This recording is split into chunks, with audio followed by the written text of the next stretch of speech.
Nissan's been making their midsize sedan, the Altima, since 1992. That's when we were all watching shows like Melrose Place and Growing Pains. Now in its 6th generation, the Altima has come a long way. In fact, maybe we all have. Just a little bit. Standard on all trims churns a 2.5-liter inline 4-cylinder direct injection engine, which puts out more horsepower than the previous model. 9 more horses, to be exact. Replacing the Altima's optional 3.5-liter V6 engine is a variable compression turbo inline 4. Variable compression means exactly that. The engine constantly shifts its compression ratio depending on the driving situations. The lower the compression ratio, the more power and torque. A higher compression ratio equals better gas mileage. So it has both the power of some V6 gasoline engines with 4-cylinder level fuel economy. However, it does require premium gas, so depending on current gas prices, that might offset some of the benefits. Speaking of fuel numbers, here are EPA estimates for both engine options, with a musical interlude from Micah Musio.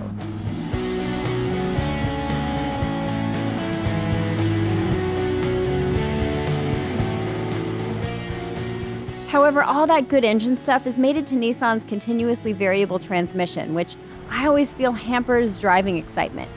This one doesn't change my mind much. Now this car that I'm driving has that VC turbo engine in it. There is a little bit of a lag while that turbo spools, and the CVT does not respond really quickly. So I hit the throttle, and then it goes. There's a significant hitch in there. But I will say for this segment, I'm pretty impressed with the powertrain. You can now get all-wheel drive across all trims on the Altima, a first for a Nissan sedan sold in the US. It will cost you an extra $1,300, but might be worth it if you live in inclement weather or like the extra traction that power to all 4 tires affords. The structure the Altima rides on is lighter and stronger than it was before. A 10% increase in lateral stiffness on a chassis that's made with more aluminum will do that.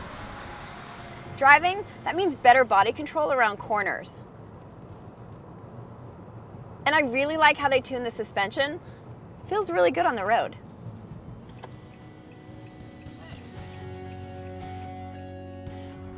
And it's a smart thing too, because Nissan's competition in this dwindling segment is stiff, coming from the Honda Accord, Toyota Camry, Chevy Malibu, Mazda 6, and Hyundai Sonata. As for how it looks, I think this is much better than last go-around with its sporty profile and athletic stance. It's got enough to be interesting without being overly aggressive or busy. I particularly like the front end and how well integrated the headlights are with the grille. Inside, the Altima leans toward the simplistic side, but it's definitely improved over the last generation too.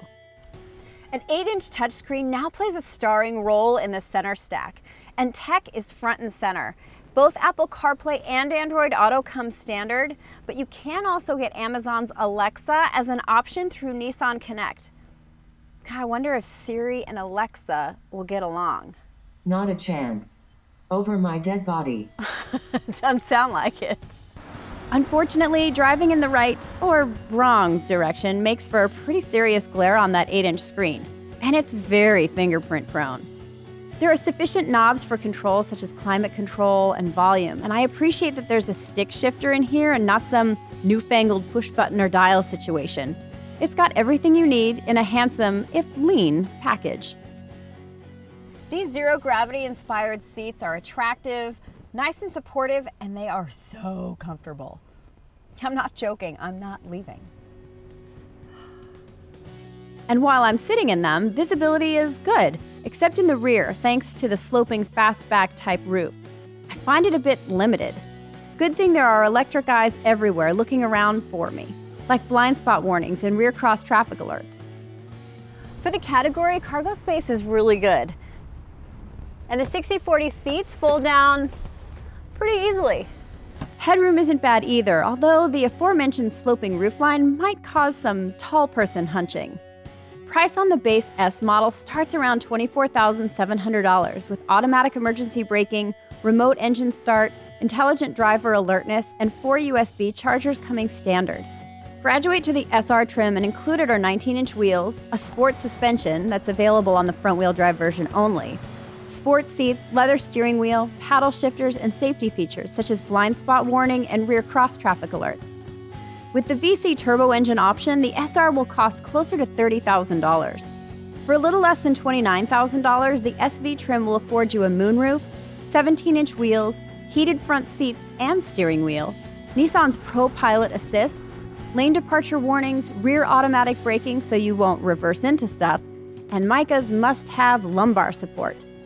A Bose premium audio system and navigation will require a step up to the SL trim, while the Platinum trim offers all those features plus 360 cameras and interior accent lighting. Pricing on that Platinum trim with the 2.5-liter engine runs around $32,700. And if you're looking for more power, the VC Turbo costs about $3,000 more. Nissan's made some really nice strides in the Altima to keep the other midsize guys on their toes. It's good looking, full of tech, and competitively priced. And while it's not an ever-popular SUV, if a midsize sedan is on your test drive list, the Altima is a good option that keeps getting better.